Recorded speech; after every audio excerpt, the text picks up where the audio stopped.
皆さん、こんにちは。じゃあ、あんたが作ってみろよ。ご覧になっていますか？動物園デートの日。あゆみの手作り弁当に感心するカツオ。でも、その一言にはちょっと古い価値観が隠れているんです。それではドラマのセリフで学んでいきましょう。やっぱさ、あゆみの手料理はうまい。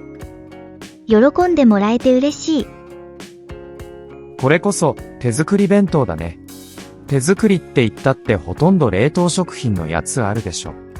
あの手抜き、あれは手作り弁当ではない、解凍弁当。そうだよね。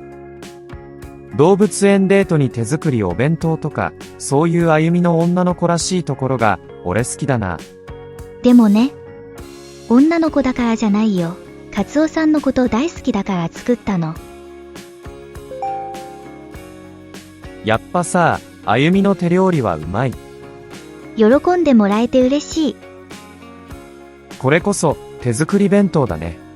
手作りって言ったってほとんど冷凍食品のやつあるでしょ。あの手抜き、あれは手作り弁当ではない、解凍弁当。そうだよね。動物園デートに手作りお弁当とか、そういうあゆみの女の子らしいところが、俺好きだな。でもね、女の子だからじゃないよ。カツオさんのこと大好きだから作ったの。喜んでもらえて嬉しい。기뻐해주니까 좋아。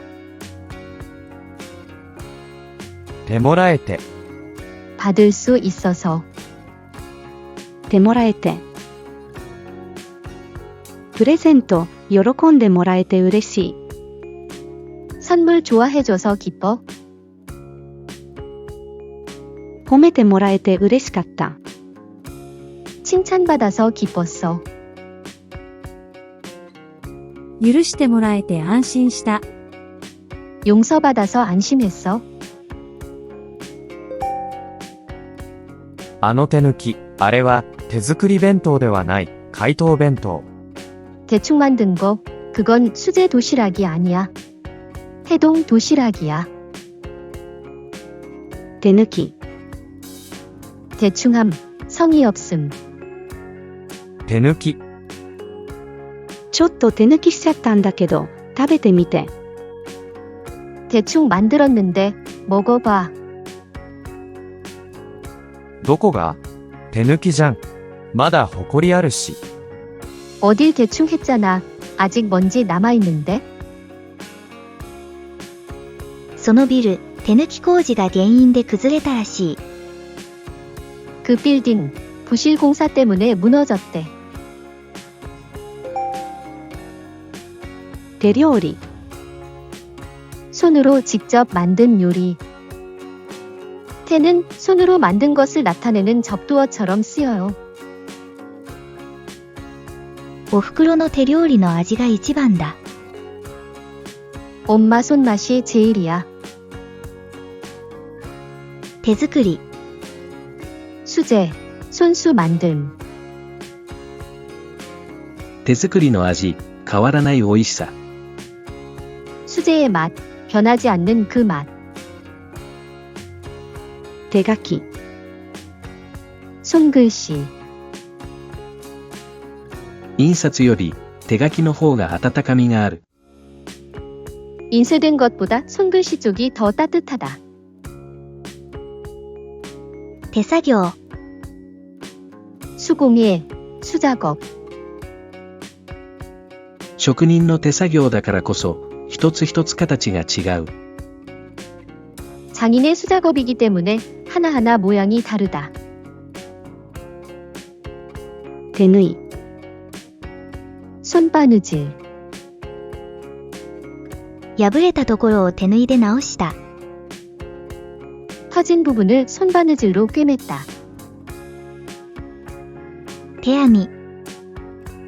손뜨개。手編みのマフラーをプレゼントしよう。 손뜨개 목도리를 선물해야지。手刺繍。 손자수。 ハンカチに手刺繍で花を入れた。 손자수로 손수건에 꽃무늬를 넣었다. やっぱさ、あゆみの手料理はうまい。喜んでもらえて嬉しい。これこそ手作り弁当だね。手作りって言ったってほとんど冷凍食品のやつあるでしょ。あの手抜き、あれは手作り弁当ではない、解凍弁当。そうだよね。動物園デートに手作りお弁当とか、そういうあゆみの女の子らしいところが、俺好きだな。でもね、女の子だからじゃないよ。カツオさんのこと大好きだから作ったの。 역시 아유미가 손수 만든 요리는 맛있어. 기뻐해주니까 좋아. 이거야말로 수제 도시락이지. 수제라고 하면서 거의 냉동식품인 거 있잖아. 대충 만든 거 그건 수제 도시락이 아니야. 해동 도시락이야. 그렇네. 동물원 데이트의 수제 도시락이라니. 난 그런 아유미의 여자다운 점이 좋아. 하지만 여자라서가 아니야. 가치오 씨를 너무 좋아해서 만든 거야. やっぱさ、あゆみの手料理はうまい。喜んでもらえて嬉しい。これこそ手作り弁当だね。手作りって言ったってほとんど冷凍食品のやつあるでしょ。あの手抜き、あれは手作り弁当ではない、解凍弁当。そうだよね。 동물원 데이트의 수제 도시락이라니. 난 그런 아유미의 여자다운 점이 좋아. でもね、女の子だからじゃないよ。カツオさんのこと大好きだから作ったの。次回もお楽しみに。